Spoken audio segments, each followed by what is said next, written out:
La Secretaría de la Defensa Nacional informa los avances en la construcción del Aeropuerto Internacional Felipe Ángeles al 4 de octubre de 2021. En la Torre de Control y Servicios de Extinción de Incendios se inician pruebas en el elevador secundario de la Torre de Control y se continúan los trabajos de izaje y montaje de parasol en edificios. En el estacionamiento y terminal intermodal de transporte terrestre se trabaja en el armado de muros de contención y zapatas para cimentación en el estacionamiento para vehículos de alquiler. En las redes hidráulicas y sanitarias generales se continúa con trabajos de afine y aparentado en barda perimetral. Además, la instalación de red sanitaria interna, la conformación y nivelación para áreas verdes, así como la aplicación de concreto en caja de válvulas. En la terminal de combustibles y red de distribución, se trabaja en la limpieza con sandblast y aplicación de pintura en el tanque vertical atmosférico 1 y en el cuerpo exterior del tanque vertical atmosférico de agua. De igual forma, el habilitado de base de muros en caja de aislamiento. En las redes eléctricas, voz y datos, se inicia el armado de tanque para agua caliente, mientras que en el edificio administrativo continúa el montaje de columnas. Además, se realizan trabajos de impermeabilización en muros de cisterna y el armado de apuntalamiento para losa tapa. A la fecha, se han generado 120.035 empleos civiles. Faltan 168 días de construcción. El 1 de octubre nos visitó el presidente de la República, hizo una supervisión de la obra y hoy estamos en una de las 39 subestaciones que ya están concluyendo su construcción. Va el reporte esta semana. Como parte de la supervisión que el presidente de México, Andrés Manuel López Obrador, realiza en las obras principales, esta semana estuvo en Dos Bocas donde constató y revisó los trabajos y avances. El avance físico hasta el día de hoy es del 64% en construcción. Mientras tanto, se realiza el izaje e instalación de estructura de acero para soporte de equipos en la estructura de tambores de coque y en los racks principales. En la planta combinada, que es donde se recibirá el crudo para procesar, se terminó la cimentación de hornos y la colocación de placa de fondo y anular en los tanques de vacío. En el área de las 15 plantas químicas de procesos restantes, continúa la construcción de subestaciones y cuartos de control satélite y torres de enfriamiento. De igual manera, se instalan estructuras metálicas de racks y se continúa trabajando en los sistemas enterrados con la fabricación e instalación de tuberías. Asimismo, desde Corea se reporta el avance de módulos de plantas que serán colocadas en las cimentaciones ya preparadas. En el área de almacenamiento, la obra mecánica presenta ya un avance del 80% en tanques verticales y esféricos.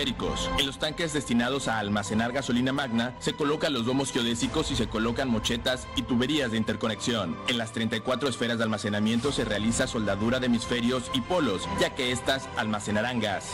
En el cuarto de control central se realizan trabajos de soldadura en estructura para los cristales de la fachada, que será el lobby de entrada, donde se instalará la maqueta arquitectónica de toda la refinería. En el área de laboratorio, se colocó la losa de acero en los 4 módulos y se terminó de habilitar el área de estacionamiento. Se detalla las fachadas de los edificios de telecomunicaciones y de la central contra incendio, así como la rodada de la bomba del servicio interno. En el acueducto se cuenta con tubería soldada en Chiltepec Paraíso. En el gasoducto se realizó la descarga de una parte de la tubería en la planta de lastrado en Coatzacoalcos y continúa el trabajo a las peras de lanzamiento. Continúa el montaje de marcos en los distintos racks de integración. En el vivero se lleva a cabo el trasplante de plantas de ornato cultivadas hacia las áreas verdes designadas en la refinería. Tren Maya, reporte de actividades, semana 47 de 157. En el tramo 1, ejecutamos trabajos de terracerías y subrasante a lo largo de 129 kilómetros. Continuamos con la construcción de pasos de fauna a lo largo de la ruta. También avanzamos con la construcción de viaductos con trabajos de estructuras de acero y colado de concreto. Inicia la construcción del nuevo puente en Boca del Cerro Tenosique. El icónico puente en Boca del Cerro fue construido en 1948. Hoy diseñamos una solución que cumple con los requerimientos para el paso de un tren moderno a 160 kilómetros por hora y que a la vez respeta el valor histórico del original. Antes de empezar la obra, el INAH realizó una verificación manual de la zona para rescatar posibles piezas prehispánicas. Posteriormente, avanzamos con la preparación del terreno en el derecho de vía. La técnica de construcción que elegimos es mediante carros de avance móviles y sin barcazas. Un carro auxiliar irá avanzando trasladando cada dovela hasta su posición en el puente. Esta solución de ingeniería garantiza un tránsito seguro y permitirá la convivencia estética de ambos puentes. La obra será construida en un plazo de 12 meses. La cifra de empleos generada por el proyecto del Tren Maya en la península ya asciende a un total de 85,015. El Tren Maya avanza. Construcción del tren interurbano México-Toluca. Reporte semanal. Talleres y cocheras. Se realizan pruebas de los equipos instalados en la cabina de lavado para la realización de ajustes y verificación del funcionamiento del sistema de drenaje. Vía catenaria y obra electromecánica. 57.7 kilómetros. Avance 45%. Colocación de catenaria. Se avanza en la instalación de postes y catenaria en el tramo 1, llegando hasta el kilómetro 27 en el Valle de Toluca. Y túnel. Se cuelan las banquetas laterales de concreto dentro del túnel izquierdo para posteriormente colar los plintos de la vía. Tramo 3, 17 kilómetros. Avance de obra 53.2%. Frente 2, carretera federal. Continúa el armado de acero de refuerzo sobre las tabletas prefabricadas para el próximo colado de la losa de compresión en este frente. Viaducto mixto 2. Se colocó la segunda de las 6 secciones de este viaducto mixto en la zona de casetas en horario nocturno. Estas piezas son ensambladas a un costado de la autopista México-Toluca, donde se realizan los trabajos de alineamiento y soldadura para la unión de las secciones metálicas previo a su montaje. PIP La Venta. Se retiró la superestructura del paso vehicular antiguo. La maniobra se realizó en 4 noches consecutivas con 2 grúas de 350 toneladas, seccionando la estructura en 4 tramos.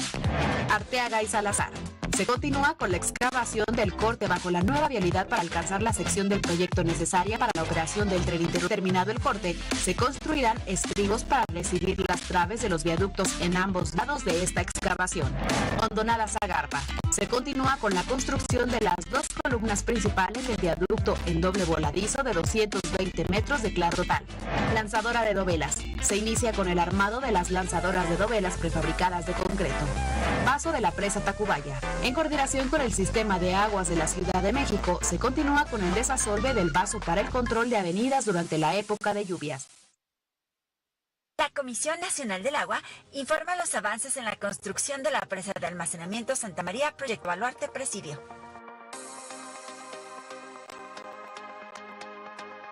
En el portal de entrada se continúan los trabajos de colocación de acero de refuerzo, cimbra y concreto hidráulico para muros laterales y pilas centrales de las embocaduras de los túneles 2 y 3, así como la colocación de columnas y vigas de la obra falsa y la cimbra circular de la bóveda de la embocadura del túnel 3. En el túnel 1 se realiza la colocación de concreto de reposición, acero de refuerzo, drenes y concreto hidráulico para la losa del piso. En el túnel 2 se realiza la colocación de malla electrosoldada, cimbra y concreto de empaque en columnas metálicas en la zona de la caverna, además de la barrenación y excavación con uso de explosivos en la sección media inferior.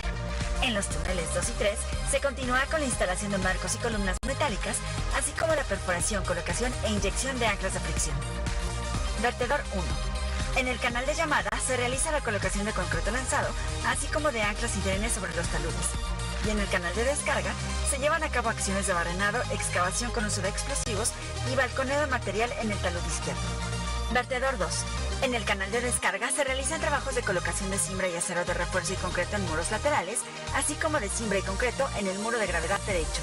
Además, se está instalando tubería de drenaje y anclaje y concreto para la losa del piso. Sobre la margen izquierda de la cortina se llevan a cabo trabajos de barrenado y excavación con uso de explosivos, así como la carga y acarreo del material producto de la excavación. En el banco de materiales se continúa con la extracción, acarreo y almacenaje de materiales para la obtención de agregados para concreto como arena y grava. En las plantas de concreto se producen concreto lanzado y concreto convencional que se utilizan tanto en los túneles como en las embocaduras del portal de entrada y en los vertedores. A la fecha, se han generado cerca de 3,000 empleos en la construcción de la presa. Reproducido nuestro video.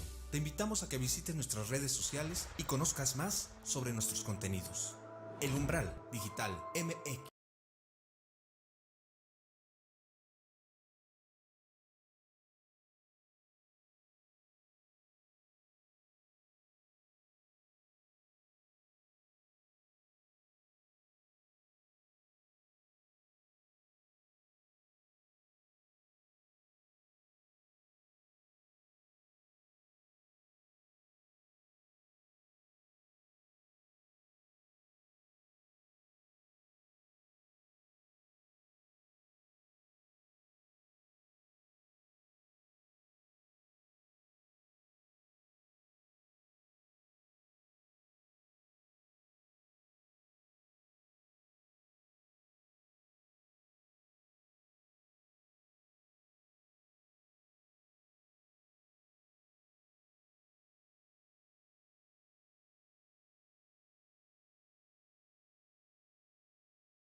La Secretaría de la Defensa Nacional informa los avances en la construcción del Aeropuerto Internacional Felipe Ángeles al 4 de octubre de 2021. En la Torre de Control y Servicios de Extinción de Incendios se inician pruebas en el elevador secundario de la Torre de Control y se continúan los trabajos de izaje y montaje de parasol en edificios.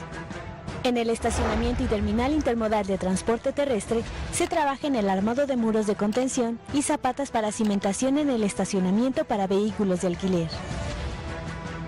En las redes hidráulicas y sanitarias generales se continúa con trabajos de afine y aparentado en barda perimetral. Además, la instalación de red sanitaria interna, la conformación y nivelación para áreas verdes, así como la aplicación de concreto en caja de válvulas.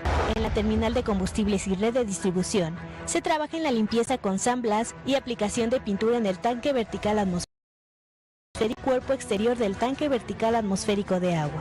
De igual forma, el habilitado de base de muros en caja de aislamiento. En las redes eléctricas, voz y datos, se inicia el armado de tanque para agua caliente, mientras que en el edificio administrativo continúa el montaje de columnas. Además, se realizan trabajos de impermeabilización en muros de cisterna y el armado de apuntalamiento para losa tapa. A la fecha, se han generado 120.035 empleos civiles. Faltan 168 días de construcción. Es 1 de octubre, nos visitó el presidente de la República, hizo una supervisión de la obra y hoy estamos en una de las 39 subestaciones que ya están concluyendo su construcción. Va el reporte.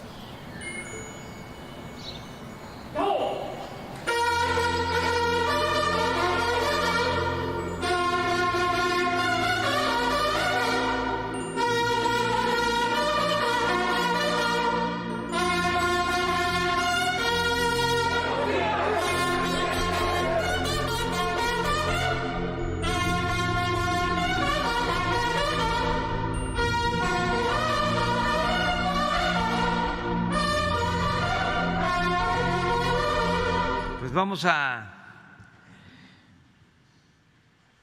informar muy breve y luego preguntas y respuestas.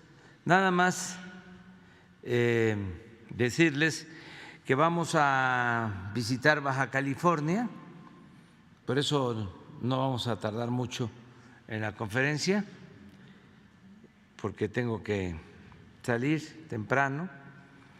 Vamos a estar hoy en Mexicali y en Tecate. Mañana vamos a San Quintín y Ensenada, y el domingo Rosarito y Tijuana. Vamos a recorrer 6 municipios. Todos, nada más falta San Felipe, que ya es un nuevo municipio. El lunes vamos a una gira a los límites de nuestro país con Guatemala. Vamos a el municipio de Balancán, cerca de Guatemala, y viene de visita a esa gira John Kerry. Él es enviado presidencial, enviado del presidente Biden de los Estados Unidos para cuestiones del cambio climático, y viene a ver el programa Sembrando Vida. Vamos a estar el lunes por allá, por el Plan Balancán, por el Águila, exactamente en el ejido Apatzingán de Balancán.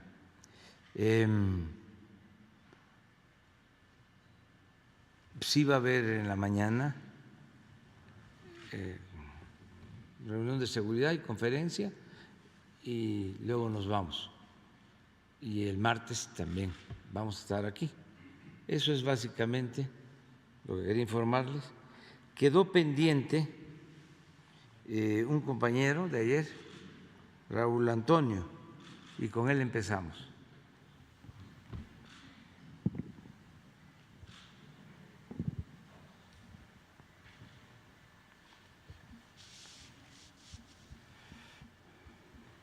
Sí, señor presidente, buenos días. Raúl Hernández, del Barlovento, el Concepto Integral del Comercio Exterior.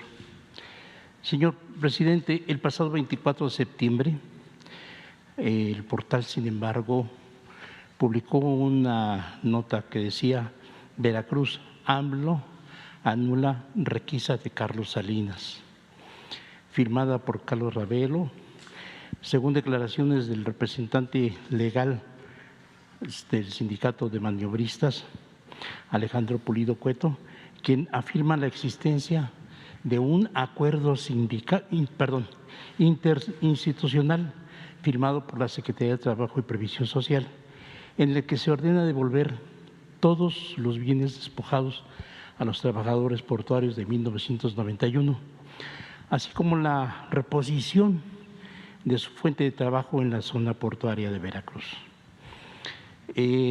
Supuestamente afirma Ricardo Ravelo en esa nota que el Alejandro Pulido Cueto le asegura el respaldo de Marcelo Ebrard Casaubon, Dolores Padierna, Napoleón Gómez Urrutia, Julio Scherer Ibarra, Ricardo Agüed, entre otros. La lista es larga. Ricardo Ravelo también habla en otros escritos que el abogado Alejandro Pulido Cueto tiene como mediador a su hijo Alejandro Pulido García, quien es empleado de la Secretaría de Relaciones Exteriores y ha sido representante de Marcelo Ebrard Casaubon en algunos eventos. El asunto, bueno, aquí lo que asegura Alejandro Pulido Cueto es que está en beneficio de los trabajadores, ex trabajadores portuarios, y también se acaba de afiliar a el International Dockworkers Council, IDC, por sus siglas en inglés, con sede en Barcelona. Hizo una reunión el 12 de octubre pasado y habla de bombo y platillo, beneficio a los ex trabajadores, que dice que ya les va a regresar, que por orden de usted ya tiene todo arreglado, y que también a los trabajadores actuales portuarios. Sin embargo, no hay tal. Los trabajadores portuarios actuales tienen condiciones ínfimas, algunos pocos, los empleados por ICABE, más o menos tienen buenas prestaciones, los demás tienen condiciones muy malas en trabajo, incluso las plazas son vendidas de 40,000 a 120,000 pesos. No hay una mejora ni tampoco ninguna respuesta a los actuales trabajadores que la verdad están ilusionados con regresar al puerto a trabajar. La pregunta que le tengo a usted, señor presidente, es si usted ya canceló la supuesta requisa del puerto hecha por Salinas de Gortari, y si es cierto que ya ordenó usted devolver todos los bienes despojados a los trabajadores portuarios. Agradecer su respuesta. Vamos a que nos informe la secretaria del Trabajo. Ella, Luisa María Alcalde, debe tener toda la información para que los interesados, trabajadores y empresas, conozcan sobre este procedimiento. Si se llevó a cabo, en qué consiste, cuál fue el fallo legal, que se dé a conocer aquí. El asunto es que el mismo, sin embargo, en esa misma nota del 24 de septiembre, la Secretaría de Trabajo y Previsión Social hace un desmentido y aclara que no hay tal. Sin embargo, y bueno, está publicado también. Sin embargo, señor, el asunto que yo quiero recalcar, recordar que usted me pidió que llevara el asunto de los trabajos portuarios con la Secretaría de Gobernación, cosa que fue fallida porque aquel líder sindical traía cosas muy torcidas y finalmente no se logró nada. Sin embargo, este nuevo señor no ofrece tampoco nada de garantía y la pena de decir que Ricardo Ravelo afirma algo que la misma Secretaría de Trabajo y Previsión Social desmiente. No hay tal acuerdo interinstitucional, ni tampoco hay nada, pero actualmente ayer todavía, hay mucho revuelo por los trabajadores. Sí, pues que se aclare, ya lo estás planteando. Aquí vamos a pedirle a la Secretaria del Trabajo y al Secretario de Gobernación que informen. Bien, pero concretamente usted no autorizó absolutamente nada. No, pero hay un lineamiento general. Bien. Que se haga justicia a los trabajadores, siempre. Muy bien, muchas gracias, señor presidente. Vamos. Y luego tú, luego la compañera y luego tú.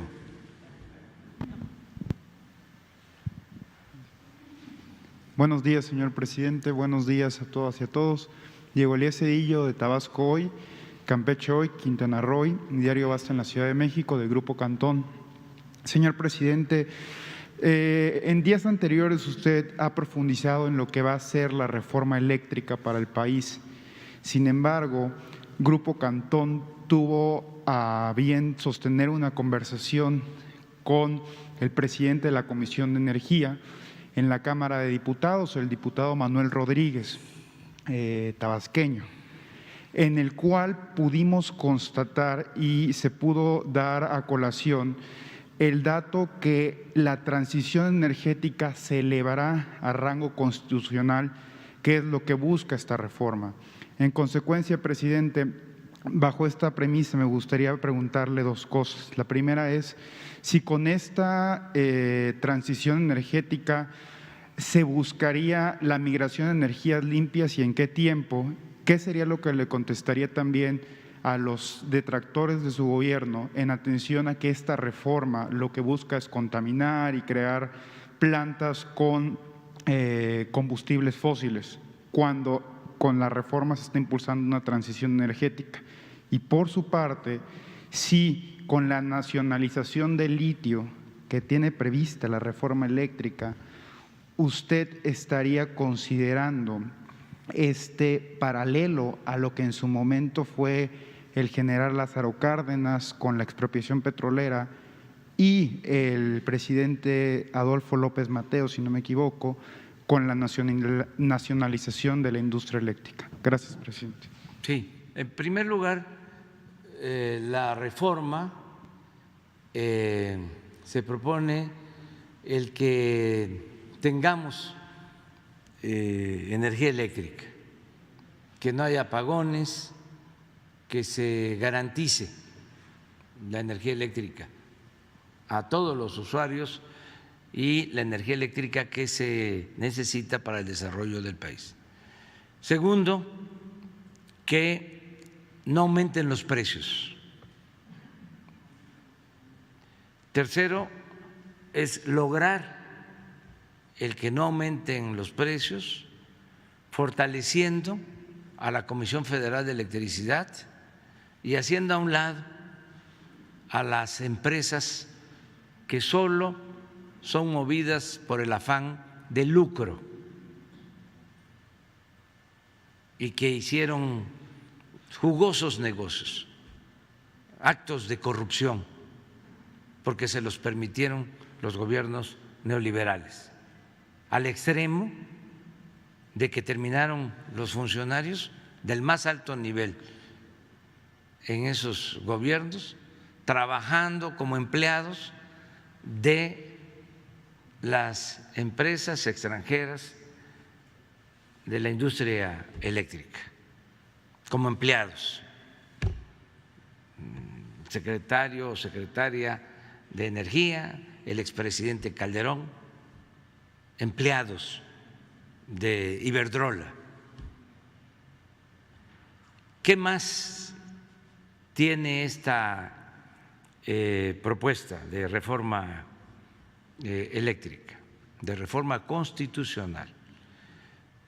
Contempla el que el litio, que es un mineral estratégico, sea propiedad de la nación,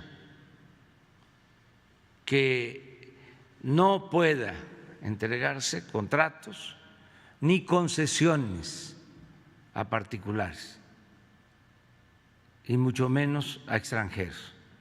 El litio, propiedad de la nación. Eso es otro propósito que tiene la reforma. El litio, propiedad de la nación, porque de eso depende el desarrollo futuro. A lo mejor ya no lo vamos a ver nosotros, pero es para las nuevas generaciones, para nuestros hijos y para los que vienen detrás.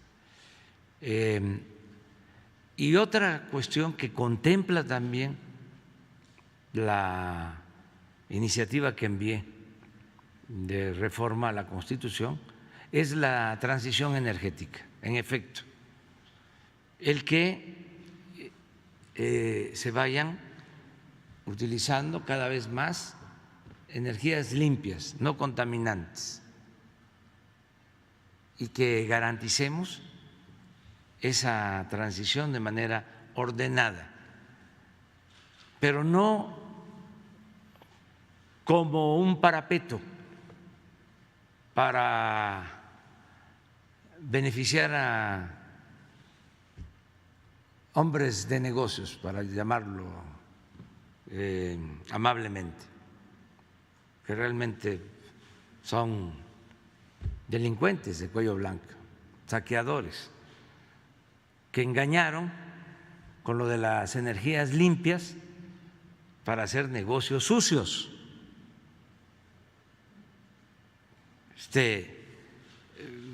Vamos a tener un parque para producir energía eólica, es decir, con el viento, en el istmo.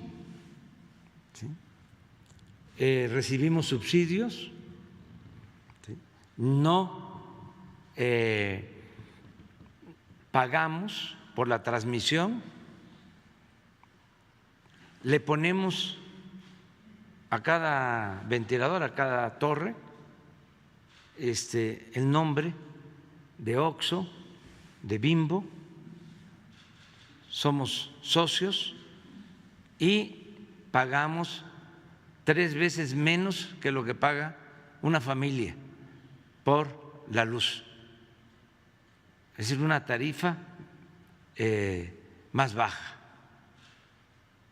Eso fue lo que hicieron. Y se abandonó, solo para mencionar un caso, a las hidroeléctricas.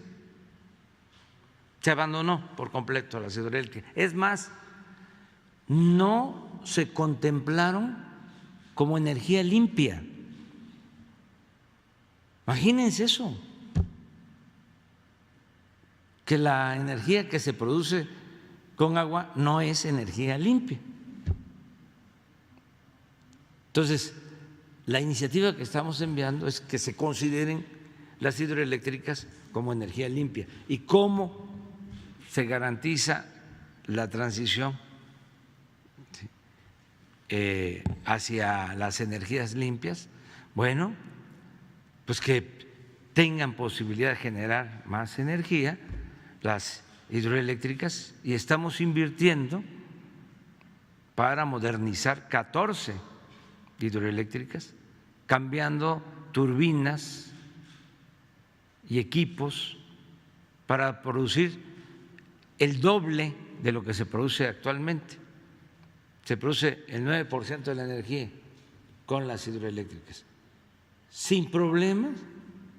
Es más, sin la modernización, solo despachando esa energía, no prohibiéndole subir la energía de las hidroeléctricas a la Comisión Federal de Electricidad, que es lo que han venido haciendo para favorecer a las empresas particulares, privadas, extranjeras, solo permitiéndoles generar, que no tengan una o dos turbinas solo trabajando, y eso en muy poco tiempo. Hay 4 presas con posibilidad de generar energía eléctrica en Nayarit. Y vayan a hacer una investigación y pregunten cuántas horas turbinan para generar energía. Casi nada. Y lo mismo con las presas del Grijalba. Si tienen Chicoacén 6 turbinas, deben de estar trabajando en estos momentos, deben de estar operando 1 o 2 en todos lados. Entonces, la transición hacia las energías limpias se contempla en la reforma constitucional. Se oponen porque los que mandaban antes pues son los que se benefician, pero no el pueblo de México. Nosotros tenemos que garantizar que no aumente el precio de la luz y tenemos que garantizar que el litio sea para beneficio de los mexicanos y tenemos que garantizar también que se produzcan energías limpias y lo podemos lograr con las hidroeléctricas y también con las plantas de generación de energía solar. Tenemos un parque proyectado para Peñasco para producir energía eléctrica. Vamos a tener paneles en 2,000 hectáreas en Peñasco. Es un proyecto con ese propósito y lo podemos hacer y cumplir con los acuerdos internacionales. Además, que se tome en cuenta que estamos extrayendo petróleo solo para garantizar en el mediano plazo el abasto interno de combustible.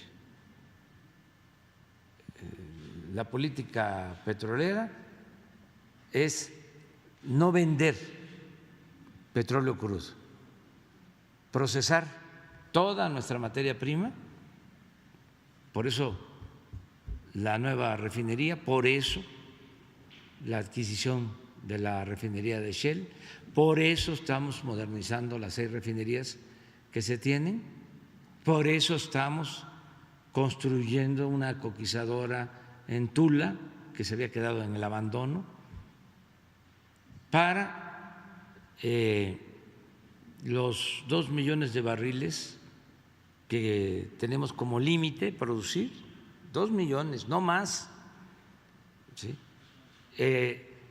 No se alcancen para convertir ese petróleo crudo, esa materia prima, en gasolinas, en diésel, en turbocina y abastecer el mercado interno y ya no comprar la gasolina en el extranjero. Ese es el plan. Para que tengan una idea, en 2004 la extracción de petróleo fue de 3.400.000 barriles diarios. 3.400.000 barriles diarios. Pero ahí no había ambientalistas. ¿Y saben qué hicieron para sacar esos 3.400.000 barriles diarios? Intervinieron los pozos del yacimiento de Cantarell, le inyectaron nitrógeno, los contaminaron, los exprimieron, precipitaron la declinación del campo de Cantarell, del yacimiento más grande del mundo. Lo agotaron, lo achicaron. 3.400.000 barriles. ¿Cuánto estamos hoy extrayendo nosotros? 1.770.000. La mitad. Entonces, cuando se habla de cambio climático y el papel de México, nosotros estamos actuando de manera responsable y no es porque nos los exijan organismos internacionales, porque también en todo esto hay mucha hipocresía. Se usa el discurso del cambio climático, pero se permite que se produzca cada vez más, que se extraiga cada vez más petróleo y que se produzca energía eléctrica con combustóleo, con carbón, las grandes potencias. Mientras se habla de cambio climático, hay una palabrita muy usual ahora en el discurso mundial, resiliente, la usan muchísimo. Afortunadamente, poco a poco se va entendiendo lo que vamos llevando a cabo con hechos. Por ejemplo, no hemos dado una autorización para explotación minera a cielo abierto. Una. Revisen cuántas concesiones entregaron los gobiernos neoliberales. En total, 120 millones de hectáreas. El 60% del territorio nacional lo concesionaron. Nosotros no hemos dado una sola concesión. Al contrario, lo hemos recuperado. Áreas concesionadas, porque no solo les entregaban las concesiones, sino no pagaban impuestos. Entonces podían especular, no invertían. Lo que hemos hablado aquí del petróleo, les dieron 110 contratos para explotar petróleo y no invirtieron. Engañaron de que iba a haber más producción petrolera, que iba a llegar la inversión extranjera. ¿Saben cuánto hemos logrado incrementar la producción petrolera con esos contratos? 20,000 barriles diarios. Y ya los que recibieron las concesiones ya ni siquiera las tienen, ya las vendieron. Una gran especulación. Lo mismo en el caso de las concesiones mineras. Las entregaron a diestra y siniestra, no invierten. Pues imaginen cuándo van a terminar de explotar 120 millones de hectáreas. El 60% del territorio nacional, pues les dieron concesiones para 1,000 años, para 2,000 años. porque todo era trafique. Hablando de concesiones eléctricas, por ejemplo, les dieron permiso para producir energía eléctrica en la actualidad para el 200% de la demanda actual. Si toda esa energía se produce y se sube a las líneas de transmisión, se produce un caos. No tienen capacidad las líneas. Pero entregaron concesiones porque era el negocio.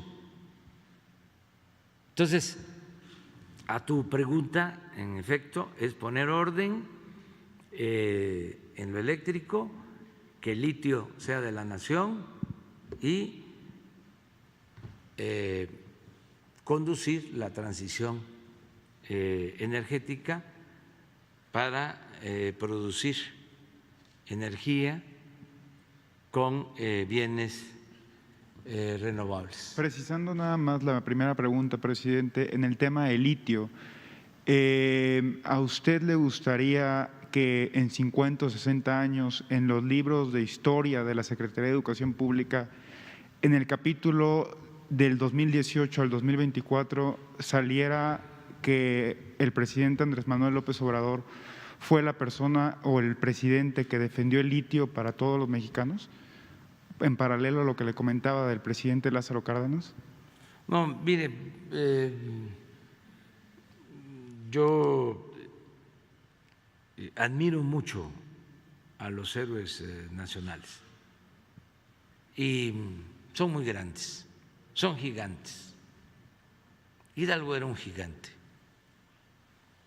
Morelos también, Juárez otro gigante, Madero, un gigante, porque la grandeza de los hombres no se mide de los pies a la cabeza, sino de la cabeza al cielo. El general Cárdenas, otro gigante. Entonces, lo nuestro es menos trascendente. Ellos dieron hasta su vida. Aquí hemos hablado del caso de Hidalgo, el caso de Morelos, lo de Juárez, excepcional, el no rendirse, el no claudicar, el que invadan el país, que esté ocupado todo México. En aquel entonces los fifís, cuando entraron los franceses, los recibieron con aplausos. Bueno, pues ellos fueron a buscarlos, fueron a traer a Maximiliano y Juárez resistiendo a los conservadores de entonces, y la invasión, y su esposa con sus hijos en el extranjero, y se mueren sus hijos y no los puede ver. Grande, grande, grande Juárez. Y Madero, pues, apóstol de la democracia, un santo cívico, partidario de las libertades, de la democracia, el presidente con más vocación democrática que hemos tenido en toda la historia,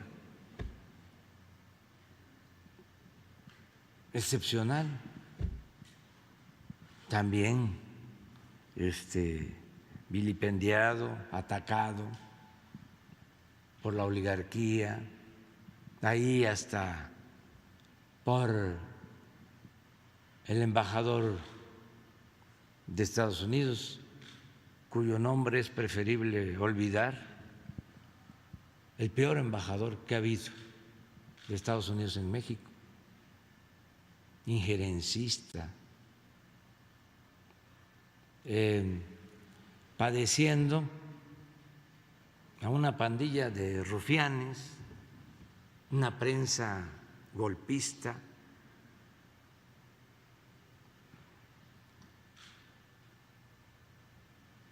a intelectuales abyectos,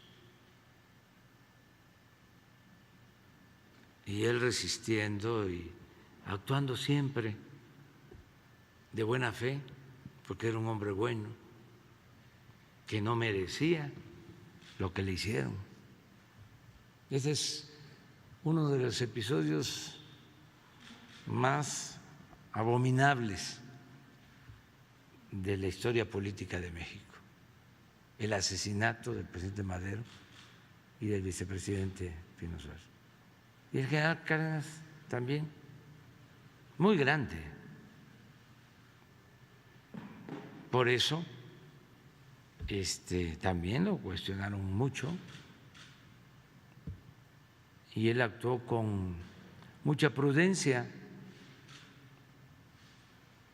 Entonces no hay comparación. Yo voy a cumplir mi trabajo, mi tarea, mi misión, ya lo he dicho, si el pueblo así lo decide. Por cierto, va a haber una consulta en marzo. Esto para la gente.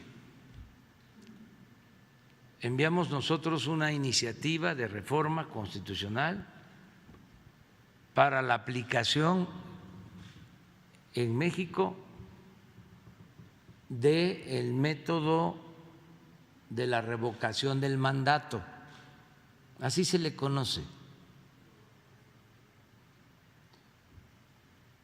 Y ya está aprobado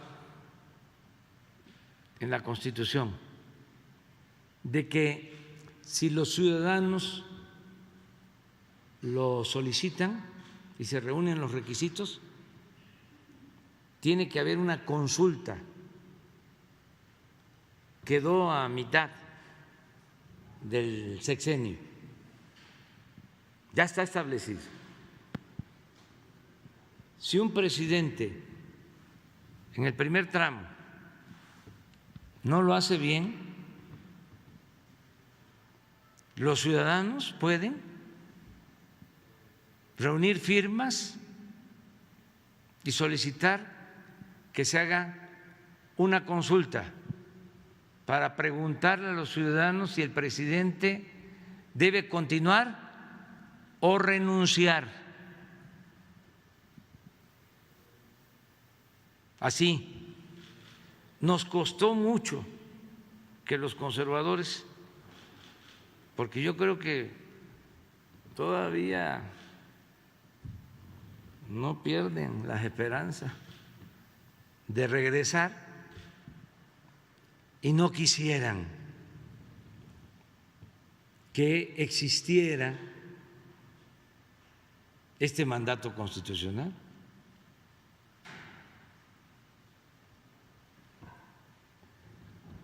Entonces ya se aprobó la Constitución y se aprobó también la ley reglamentaria para la aplicación de la revocación del mandato. Entonces, a finales de marzo del año próximo se van a instalar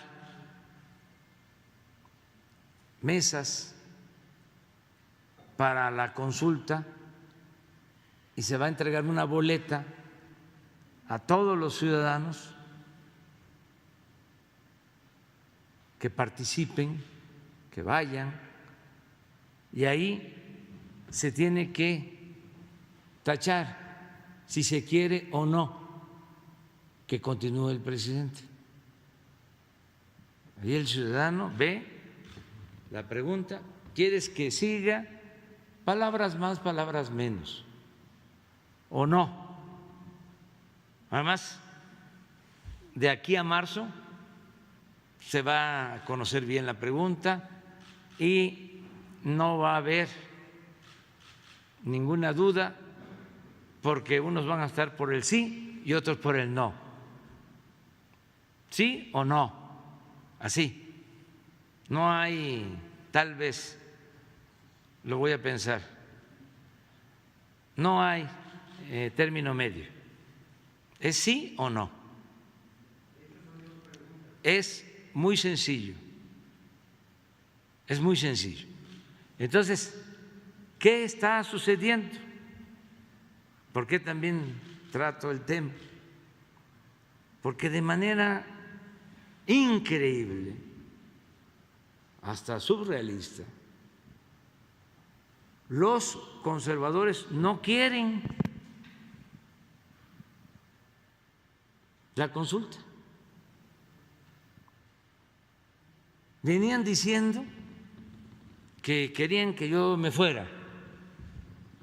¿Se acuerdan de un movimiento que se llamaba o se llama Frena? Era para que me fuera. Y decían que iban a participar en la consulta. Luego se agrupan todos los conservadores, los que vimos en la foto, y el plan era: vamos a ganar la mayoría en el Congreso y luego le vamos a ganar en la revocación del mandato. Eso decían. Ahí estaba yo viendo en la foto al que era de la Coparmex, Gustavo de Hoyos, y era lo que declaraba. Pues, ¿qué creen? Ayer fueron a la Suprema Corte a decir que era inconstitucional la consulta, que estaba mal formulada la pregunta.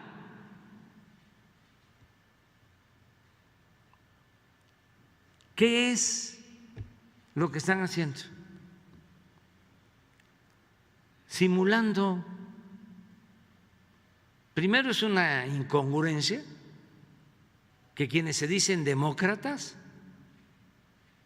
rechacen mecanismos de democracia participativa, en donde la gente va a tener la libertad de expresarse, de manifestarse, además por la vía pacífica, porque este es un proceso que aleja los derrocamientos, los golpes de Estado,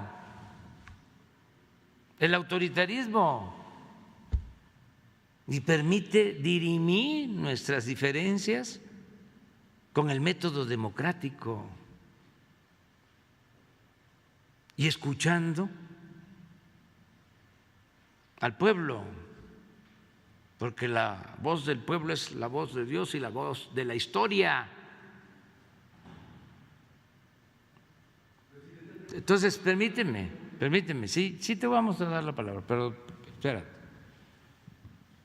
Entonces, ¿qué es lo que hay en el fondo? Politiquería. Van a salir, porque no tienen razón, de que vaya a llevarse a cabo la consulta. ¿Y cuál es el paso siguiente? Decir, no participamos y llamamos a no votar.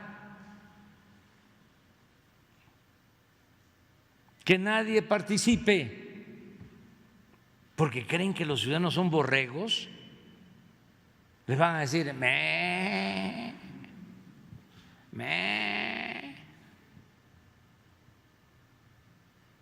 Eso es.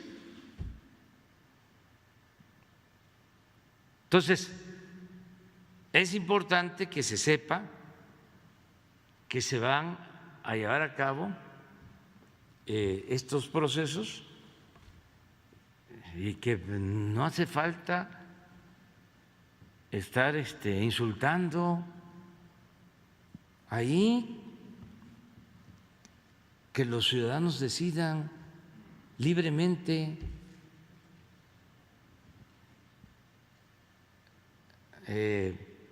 Es importante aclarar este proceso. Si la gente dice no queremos que participe, que continúe el presidente, me voy sin ningún problema. Es más, aunque no se llegue al 40%, ¿por qué? Para que tenga efectos vinculatorios, de acuerdo a la ley, que ojalá y eso lo cambiemos después, para reducir el porcentaje, tienen que participar el 40% de los ciudadanos. Porque si participa el 39%, ya no tiene carácter vinculatorio, es decir, ya no es legal. Entonces, por eso es que no van a llamar a que la gente participe. No quieren que se tenga el 40%. Pero si se tiene el 30% y la mayoría, 51%, dice cambio, 49% dice se queda, me voy, porque no se puede gobernar un país como México sin autoridad moral, sin autoridad política. Y esa autoridad moral y esa autoridad política, ¿quién la otorga? Es el pueblo.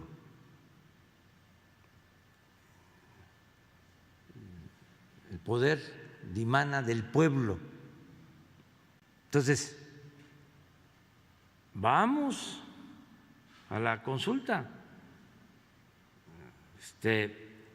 Yo creo que todavía puedo hablar de eso, ¿no?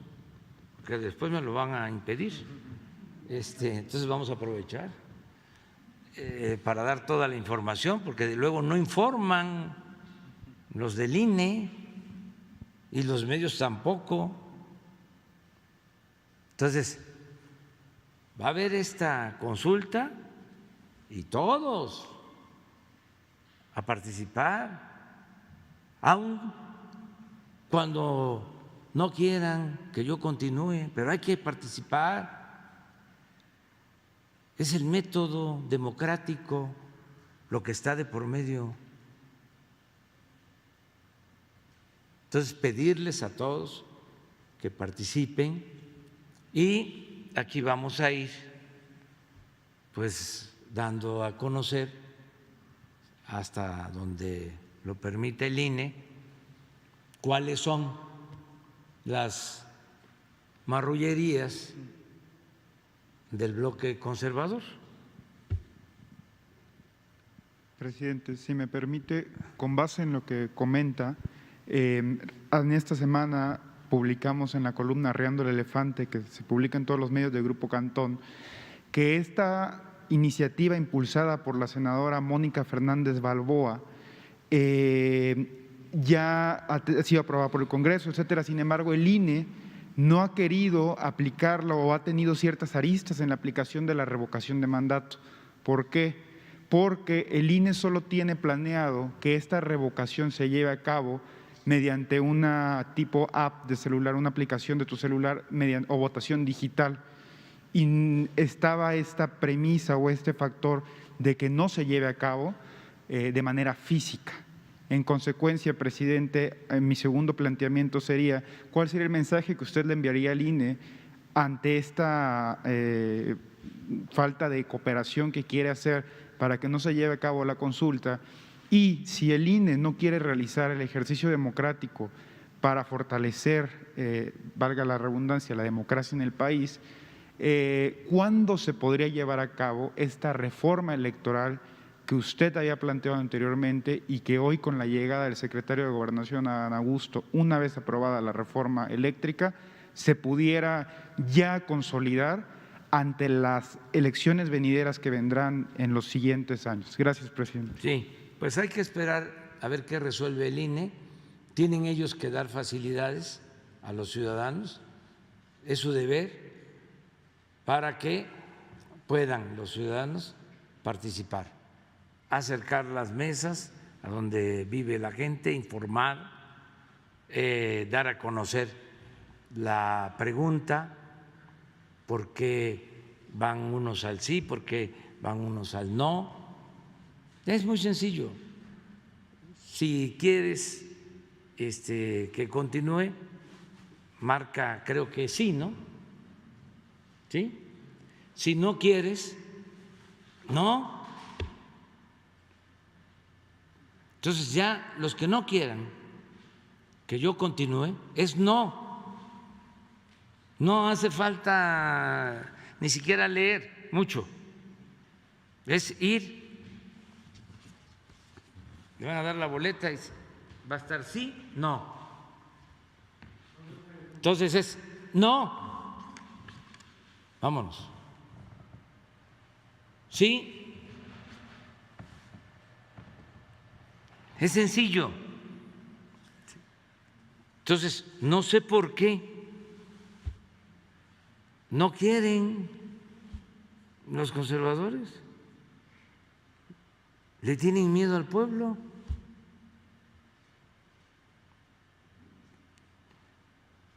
Están mal asesorados, porque ¿cómo no se va a participar en procesos democráticos? Pero además, ¿por qué se echan para atrás? En política, la congruencia es regla de oro.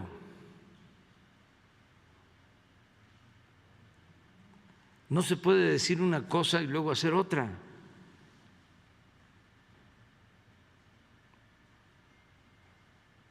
Todo esto lo tiene muy en cuenta la gente. Es que como desprecian al pueblo o lo menosprecian, piensan que la gente no sabe de esto. Ya me voy a tener que ir, pero este hombre, si no le doy la palabra, me va. Sí, a ver, el compañero de atrás. Pero ahorita viene, espera, está bien. Presidente, pues gracias primeramente por darme esta oportunidad. La verdad, pues vengo desde Ciudad Juárez y le agradezco esta oportunidad y no quería perderme esta forma de participar. Primero le quiero comentar que hay un presidente hablando de Gustavo de Hoyos, de los neoliberales, de los gobiernos, de la injusticia. Hay un empresario en Chihuahua, ex candidato a la presidencia nacional de Coparmex, Carlos Chavira Rodríguez, que ha denunciado una persecución política por parte de César Duarte, continuada por Javier Corral, y su caso que pues sigue en los tribunales. Ya sobreseyó, pero lleva 10 años sin que se le haya dado sentencia. Él está denunciando a Gustavo de Hoyos, a Gerardo Gutiérrez Candiani, a Juan Pablo Castañón, como gente que lo bloqueó justamente para llegar a la presidencia del organismo. Entonces, él afirma que está generando ahorita una plataforma de empresarios que estarían de acuerdo a apoyar a la Cuarta Transformación. Y la pregunta sería, ¿su gobierno vería bien este bloque de empresarios apoyando a su gobierno? Hay organizaciones civiles, empresariales. Conozco de una en Nuevo León, o promovida por un empresario de Nuevo León, que no es mi amigo, Poncho Romo, al que estimo y respeto tanto, es otro empresario que tiene una organización de empresarios, porque también, así como ya los sindicatos deben democratizarse, las organizaciones empresariales lo mismo. Ya es mucho tiempo de estar con el mismo esquema de una representación ficticia, no legítima. ¿Quiénes nombran a estos dirigentes? Sí, ¿Los empresarios? No, son los de mero arriba que se ponen de acuerdo, porque empresarios hay millones, pero hay de esos millones, la mayoría no conoce a sus representantes. Correcto. Porque no hay democracia, porque es cupular. Por eso hablo de la democracia como forma de vida, democracia en la casa, en la escuela, en las organizaciones sociales, en las organizaciones empresariales, en las organizaciones sindicales, desde luego en la vida pública. Pero sí, todos los que quieran participar, no de manera sectorial. Por ejemplo, la Coparmex ha venido actuando como si fuese un sector de un partido del bloque conservador. Siempre. Correcto. Sí. Bueno, lo estamos viendo ahora. Pero no es nuevo. Entonces, deben de haber organizaciones empresariales que auténticamente defiendan, protejan a los empresarios, que no estén solo defendiendo a grupos de intereses creados. En este caso de la industria eléctrica, la mayoría de los empresarios se beneficia con la reforma que estamos proponiendo, la inmensa mayoría. ¿Quiénes son los que están en contra? Pues los que están recibiendo los privilegios, pero esos privilegios los puede recibir Oxxo o Walmart, pero no el pequeño comerciante ni el pequeño empresario. Entonces, ojalá y también sin injerencismo, porque eso no nos corresponde, pero que también haya democracia, que es muy fácil. A ver, convocamos a una rueda de prensa una organización empresarial y entonces ahí pontifican, ahí dicen que está bien y que está mal, pero que está bien o que está mal para las cúpulas, no para todos. Entonces, ya me tengo que ir, y sí, te quedas pendiente. El lunes eres la primera. Si no, no llego. O sea, aquí está, miren. Aquí está. Tengo que salir a las 8:10. Son 8:06. Si no, no llego. O sea, no voy a parar el avión. O sea, comercial, no. Sí, tengo que llegar al avión a la hora, ¿sí? Y entonces nos vemos aquí, ¿sí? Nos vemos el lunes, ¿sí? Adiós.